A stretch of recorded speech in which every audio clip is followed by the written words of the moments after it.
کہ شام میں نا طاعون کا مرض پھیل گیا۔ حضرت ابو عبیدہ وہاں تھے۔ حضرت عمر نے خط لکھا، فرمایا جلدی آ جاؤ، آپ سے مشورہ کرنا ہے۔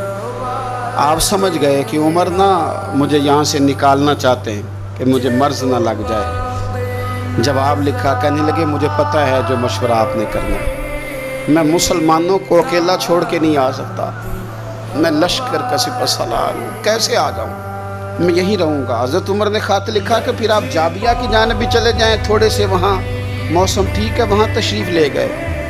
طاعون جب پوری طرح پھیل گیا تو منبر پہ کھڑے ہو کے حضرت ابو عبیدہ بن جراح نے خطبہ دیا،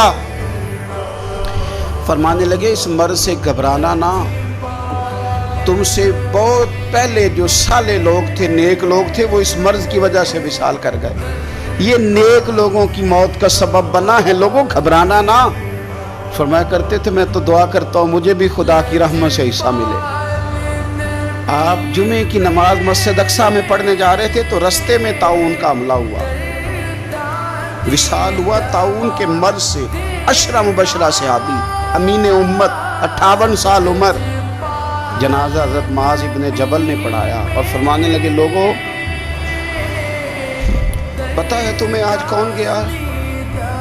آج وہ گئے ہیں جنہیں حضور نے امین امت کہا تھا، آج وہ ہستی اٹھ گئی جنہیں نبی کریم علیہ السلام نے امین امت فرمایا تھا۔ حضرت معاذ ابن جبل نے جنازہ پڑھایا تو کچھ دنوں میں حضرت معاذ ابن جبل بھی طاعون کے مرض سے وصال کر گئے، ان پر بھی یہ حملہ ہوا۔